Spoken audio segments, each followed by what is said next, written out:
Are you buying a home and worried about the appraisal? You're not alone. Most people don't understand how appraisals work until something goes wrong.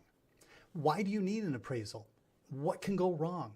And what options do you actually have? So stay tuned as we answer all of those questions and more.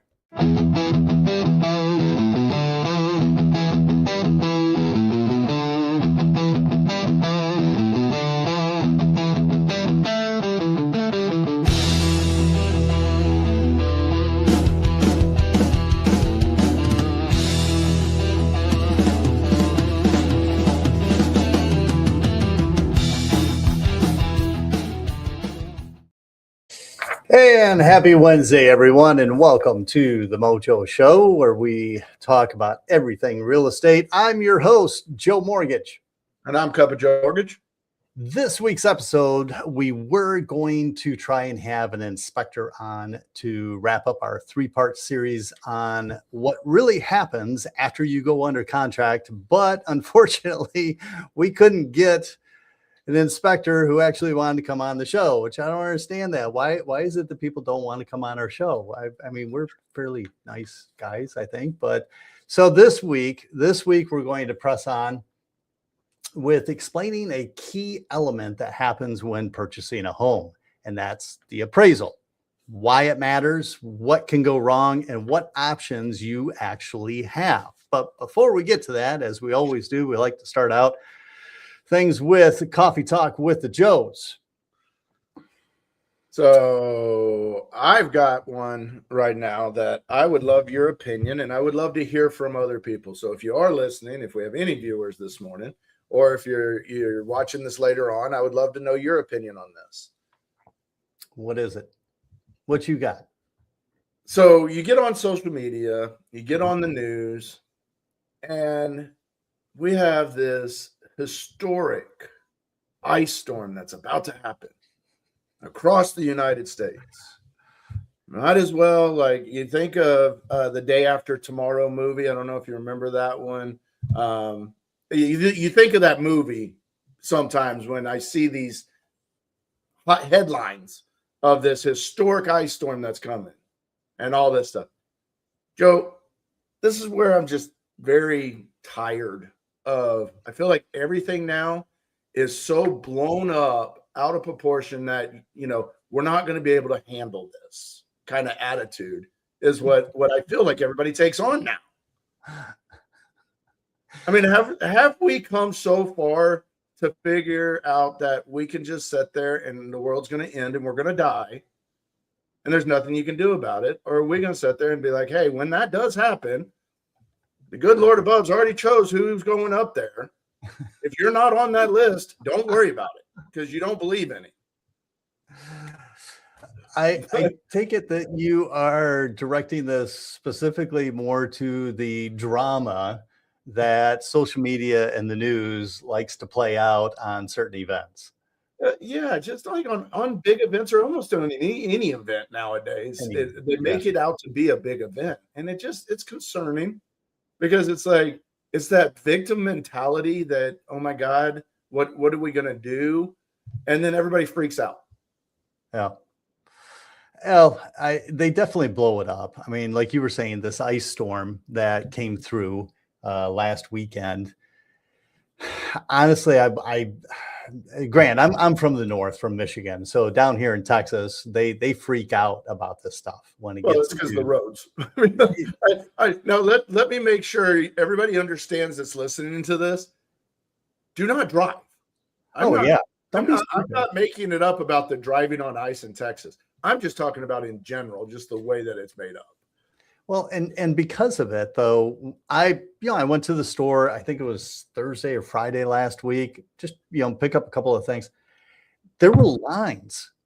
I mean, usually the checkout is like, maybe one or two lines are open. They had like 5 lines open and they were lined up, packed.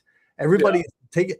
And when I finally got up there to the cashier, I just kind of made a funny comment about it. She's like, yeah, well, let's see, the Kroger store over in Willis and the one in Magnolia, they both closed down because everything was gone. Everything was gone off the shelf. They didn't have anything left. I'm like, you got to be kidding me. And I'm sorry, I agree with you. Social media and the news really blows these things out of proportion, and people panic and freak out. And that's the last thing that we need to do. If something serious is going to happen, that's the last thing we need to do is panic. That's very true. Because if you buy everything out of the stores and the ICE shuts down the stores being able to get anything back in there, you're trapped in the same thing. But I did find it funny, now being up here in Nebraska, the cold's coming. They did close schools on Friday up here. Okay. Because it was going to be 31 below zero with the wind chill on Friday morning. Understand? I'm 100% good with you shutting down schools because of that. Yeah, put a sweater on. Right. But the whole world didn't shut down in Omaha. Like, not everything shut down. So it was funny to see the difference, because when I went to the grocery store, there's still bottles of water everywhere. There's still toilet paper. There's still paper towels. There's all these things that, get bought up quickly down there. And so it kind of just cracks me up about how we read these headlines now. And it blows things up. And it kind of goes to what we deal with in our industry. I mean, how many stupid social media posts did you see? 4 point something interest rates are back. And, Please. Hey, if you're locked in over 5.25, you should be talking to your lender. Oh my God, people, stop. Please. You're idiots. Well, I am 100% good people that have grown up now and are stopping that ploy of trying to, scare tactic people to calling you. And that's, understand, for those that are watching, understand that's really what it is. They're trying scare tactics to get you to call them, because once you call them, they've got the script to be able to keep you on the phone and put doubt and fear in your minds. That's what it is. And the social media, the news, and all that is doing that. Don't feed into the drama, because drama feeds off of drama, right? And one thing that I'm going to tell you guys when you're doing this, I know this is still coffee talk, and we'll get into the appraisal topics and stuff, but this one's huge. We'll get there. Stop listening to just what the payment savings is. Okay? Because I can tell you all day long, I can save you $300 a month in your payments. But if it's costing you $9,000 in points to get there, do the math, right? I mean, you're 300 into 9,000. You're well over 5 years of making back that money. Am I doing the math right on that, Joe? I'm gonna just say yes. How's that? Guys, that's the wonderful thing about using a mortgage person. We have calculators. 30 months. We rely on those. 2.5 years. 2.5 years. Okay, 30 months. So sorry, I was way off. So 2.5 years to recover that money. And we're still in a high rate market. So, if you're paying a ton of points to try to refinance right now, it would cost you less to refinance 3 times over the next 3 years than it would to do a rate today and pay a lot of discount points. And I don't know if I'd even say a high rate market that we're in. Okay, we're in a higher rate than what we came out of. I mean, we're in kind of really the norm, but more of an average, right? Around 6, just over 6, little, low 6s, if you will. So, but yeah, I mean, just compared to what it was 4 or 5 years ago, absolutely. 5 years ago, yes, it is higher. But is it going to get back down to that? No, I don't. We don't know. I mean, I would say over the next year, we're going to see the rates where they're at. They might fluctuate up and down a little bit, but I think we're going to stay in the low 6s, mid to low 6s on conventionals. On govies, we're, the way we're set up, we're in the high 5s. Absolutely. I think I'm looking at a 5.5 on a jumbo VA deal right now, just because, because it's a jumbo. We have our margins to where they're set. So, the nice thing about that is we are seeing that, but I would say refinancing now, even if you're dropping your rate from a 6.99 down to a 6.25, let's see where that break even is. Does it make sense? Kind of attitude is what I'm getting at with that. But we've had enough of the coffee talk and off topic stuff as I usually take us. Today we're talking more about the appraisals, Joe, and why appraisals exist. That's the big question. Is people want to know, why do I have to get an appraisal if I want to buy the house for $500,000? Well, I'm good for the money. My income's there, right? I can make the payments back. So why do appraisals exist in your opinion? Well, and I think this is something that's really misunderstood, which is really why we wanted to have a show on this, is that a lot of people think that the appraisal is going to do one of two things. Either it's going to find fault, as far as things wrong with the home, or they're worried about the value that it comes in, the appraised value that it comes in at. And that's not the purpose of an appraisal, right? The appraisal, it protects the lender. It's more for the lender, because the lender wants to make sure if they're going to fork out all of this money for you, to loan to you, they want to make sure the value of that home is there. If you're buying a $500,000 home, $500,000 home, if it's valued at 450, they're only going to let you borrow up to that 450,000, right? So they need to make sure that if they're going to, so it's more of a risk management for the lender. It's more, the appraisal is more for the lender in calculating risk management. Yeah. So you're correct on the way that you're saying it. When it comes to an appraisal, is more for the lender. I think everybody needs to think about this on a bigger picture. When you're thinking about why are appraisals there, is because you're asking to borrow money, and if I'm that investor, I'm willing to lend it based on risk factors. Okay, Joe, we're good friends. You asked me for $100,000. I'm going to look at, okay, what is it that Joe's needing that $100,000 for first? Two, how am I going to get paid back my money? And am I willing to give you $100,000 to not make anything on that money? We talk about making your money work for you. Well, that's what investors are doing, is they're making their money work for them by getting paid interest. So all those things came into play. Well, if it's always unsecured, if you're thinking of taking these loans out to buy these places that are $100,000, $200,000, $300,000 places, well, if it's an unsecured loan every time, one, appreciation would not be as well and help build wealth from that standpoint, because you're not going to get loans at interest rates where you could afford that big of a loan. So, yes, they're for lenders, but they're for lenders and investors to help you make it to where it's affordable. And so if you're buying a $500,000 home and you're wanting $300,000, it's a lower risk for me, because if I have to take that collateral by securitizing it, then I know that I'm making back my money for sure.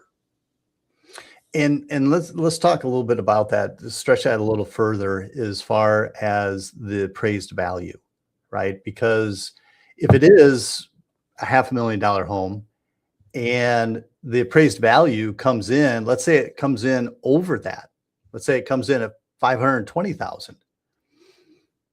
Well, then you start out with 20 grand in equity right off the bat, right? Yep.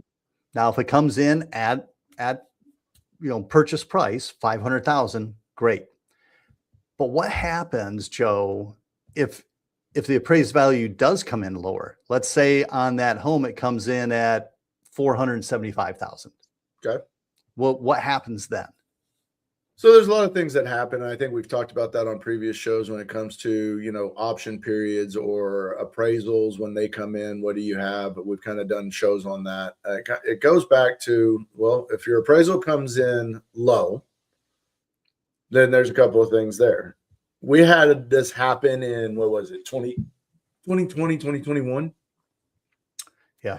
Where the housing market, it was a seller's market for sure, right? Absolutely. We had people outbidding each other. Buyers couldn't get into a home. There wasn't enough inventory because of the way the interest rates were, and it created an appreciation like no other of these homes. And so during that time, people were buying a lot of homes, 30, 40, 50, some $100,000 less than what they were appraised for. Or, I mean, more than what they appraised. Yeah, sorry. More. Right. And so I think what we're seeing now is we're seeing a bunch of that correction. Okay. So what can you do? Well, first, if you're buying a house, before you make an offer, your real estate agent, if they're a good one and they're a professional, they should have already pulled comps in the area and done what's called a market analysis to see, hey, you're making an offer of $250,000, but my market analysis shows that this place is worth $230,000. Mm-hmm. Well, if you're making that $250,000 offer, you're already at risk. So your real estate agent from the very beginning should be helping you with what your offer needs to be based on what homes in the area like that property have sold for. Mm-hmm.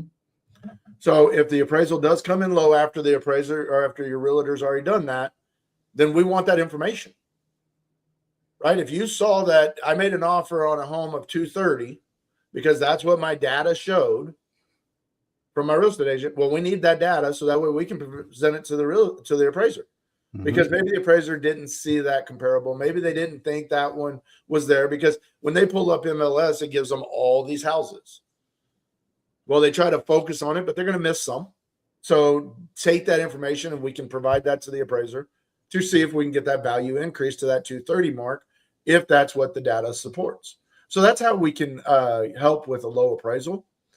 The other option, Joe, I'm going to let you take this one. What is their other option if an appraisal comes in low, and let's say that we do the reconsideration of value and nothing changes on that? What's the next option for them? One of those options is to have the realtors, both the buy and list side, get together and renegotiate the price, right? See if perhaps they could, between the buyer and sellers, if they could split the difference, perhaps, if there's say a $10,000 gap there in the appraisal gap of 10 grand, maybe they could split it $5,000 each, right? To be able to help compensate things. Yep. Yeah. As a solution. I'm sorry if my screen is freezing up. I just noticed I had a lag there. I don't a little know bit. Not bad. Okay. Yeah. So those are some things that you can do. I like if you try the reconsideration of value, with the information. Now, listing agents and buyer's agents, if a lender asks you for this information, please stop giving us that's what we listed the house at. We understand that's what we listed the house at, but we need the data to support why you listed it there. For listing agents. If you just took the word of whatever the seller wanted to sell their house at without supporting data, and the appraisal comes in short, learn from the mistake. Make sure you do the data, because that's what we are seeing on our end. Is appraisals are now coming in lower than what some purchase prices are on contracts, because nobody's pulling the data. In some situations, yes. And that's why appraisals are very important for you, mm-hmm. is because if that appraisal is determining the collateral and your risk and that investor of how much they're willing to lend on that collateral, all those things can affect your interest rate. And I know listing agents, I know you have the conversation with your sellers that, emotionally they feel the value of the house is this. And when you run comps in the area and that, it shows less. And we understand, sometimes you're kind of caught in the middle there because the sellers want this. And sometimes it takes, educating them the hard way by it failing, by putting it on the market for that amount. And after, 30, 60, 90 days, you're slowly bringing the price down, which is hurting even more, but we got to make sure that whatever it is listed at, comps in the area are going to support that, because when it comes down to it, the appraisal, if it doesn't support it, then we've got problems, right? Yeah. And that's where emotionally it gets, the emotions get involved. I know we were talking earlier about the drama of social media and news. That's where this comes in too, though, right? Yep. The drama and the emotions of the price of the home. Yeah. And, one thing that people don't understand is on appraisals, a lot of it is opinions mm-hmm. of the appraiser. And mm-hmm. what I mean by that is their adjustments, they give like adjustments for different factors. And we've gone over this on appraisals before, so I'm going to kind of limit how much detail I go into on this. But when they make their adjustments, there's ranges that they have to stay in. But if I feel like the location warrants a higher price over a location in a different area, then that can, be my opinion versus Joe's opinion might be the other way of that location. Mhm. They don't differ that much, but if you get 10 appraisals from 10 different appraisers, you're going to have 10 different values. Pretty much. I mean, it's going to be very close to that. I would say, okay, maybe not 100%, but we're pushing 80% or better of them being different values. And that's the nice thing about that's the nice thing and the hard thing about an appraisal. Mm-hmm.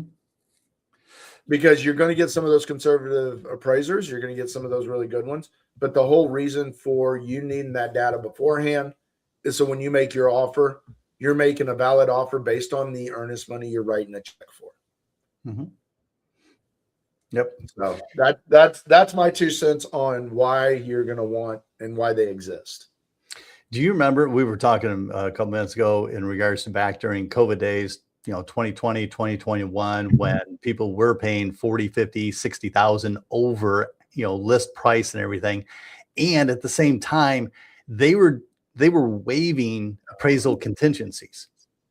Yeah. Right. So yeah, the appraisal waivers, there's different ones. And back in 2020 and 2021, if you didn't sign an appraisal waiver and you weren't buying with a conventional loan, it took a lot of offers to get into a house. But yeah, the appraisal waiver, Joe, that one's a good one to ask your opinion on the appraisal waiver. When, in your opinion, is it smart to sign an appraisal waiver?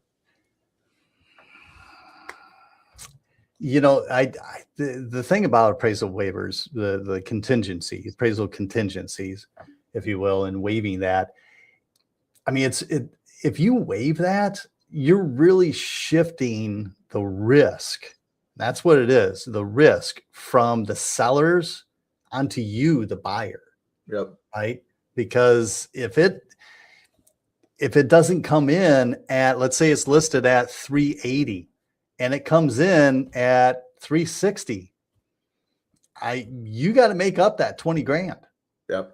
And I want to make sure people understand, we're talking about appraisal waivers. There's a difference in an appraisal waiver that you sign and a property inspection waiver that a lender can get based off of an automated underwriting system. Right. So appraisal waiver, what we're talking about here is in your contracts, there is a spot that you can sign stating that you waive the canceling of your contract and you getting your earnest money back if the house doesn't appraise for the value of the purchase price. So what that does in return means that you have to have enough assets to make up any of the difference of what your purchase price is and your appraised value when it comes to lending.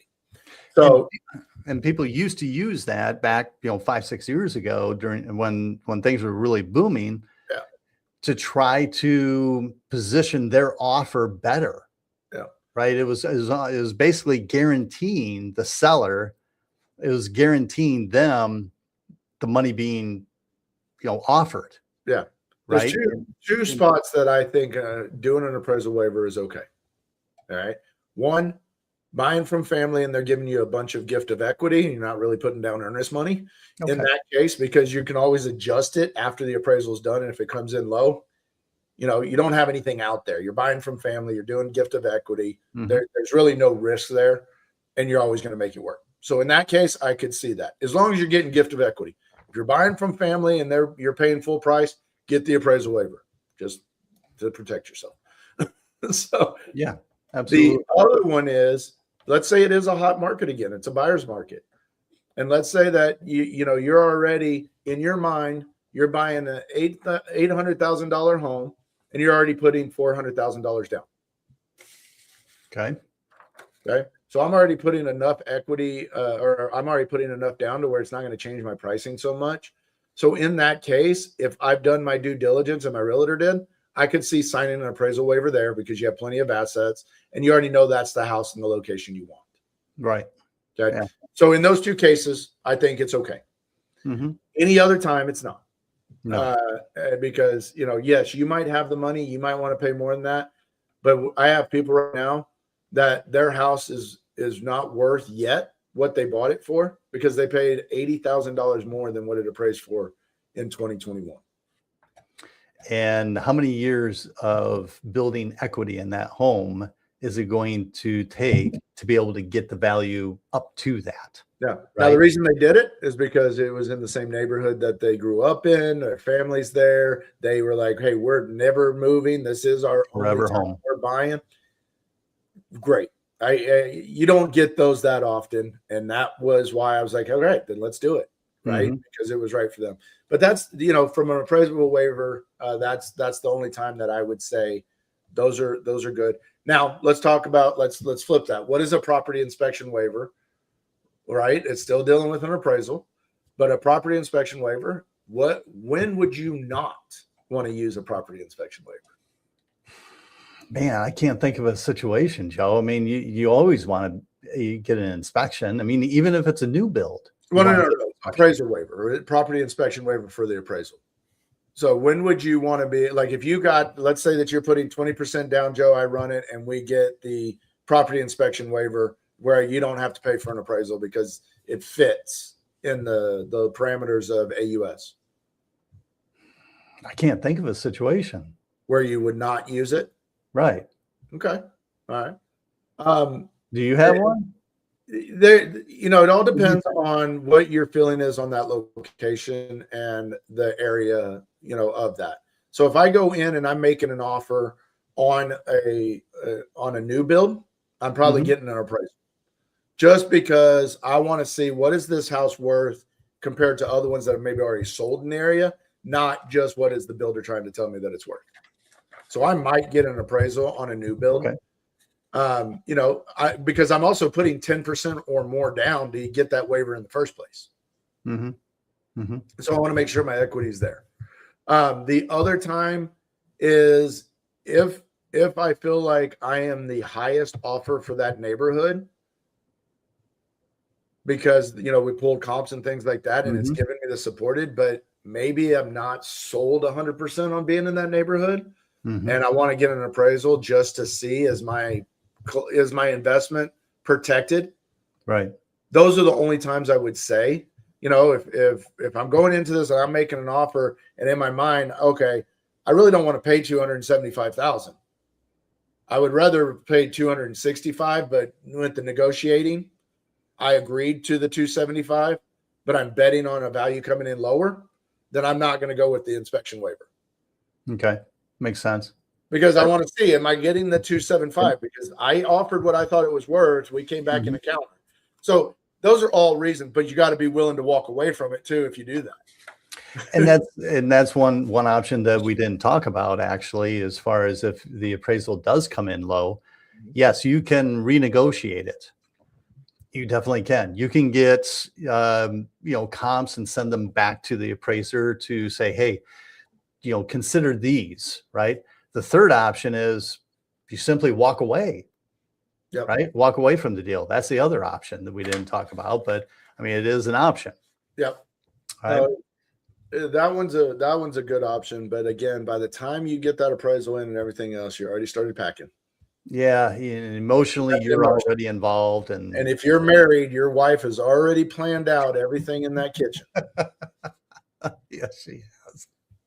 And if you're married, your husband has already planned out that garage if it's a 3-car or bigger garage. Yes. So, yeah. So there's a lot of emotions at the end of that. I mean, Joe, we're coming up to the end. What is a helpful thing that you would tell somebody to have available when they're buying a new build home? To have like available? A real estate agent, a buyer's agent, that they should have available. I apologize. Maybe it's because it's early. I'm not following you. Well, it goes towards appraisals. I asked that very vague, so I'm going to give you a little bit of help on it. So what I mean by that is, if you're buying a new build house and it's in an area that maybe don't have a lot of other new builds around it for comparables, right? So real estate agents, go ahead and get into the sales office and ask them for any sales that happened that were not on MLS. Okay. Because sometimes sales offices in these new build areas, they don't always put everything on MLS.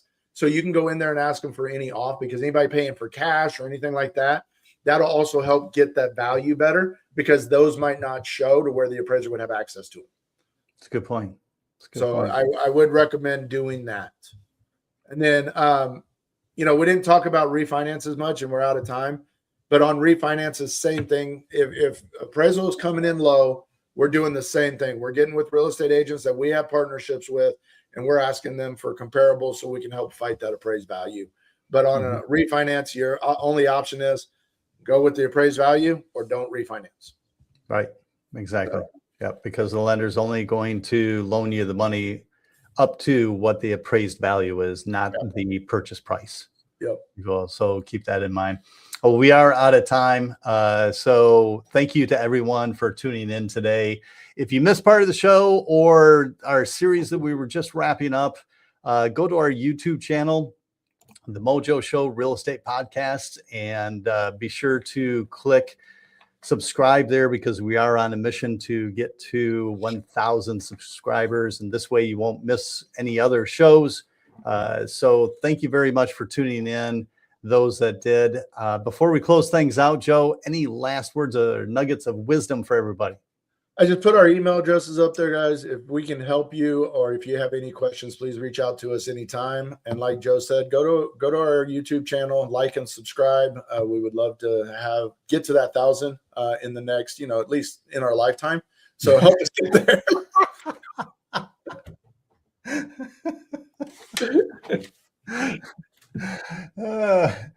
Could we at least get part way there by the end of this year?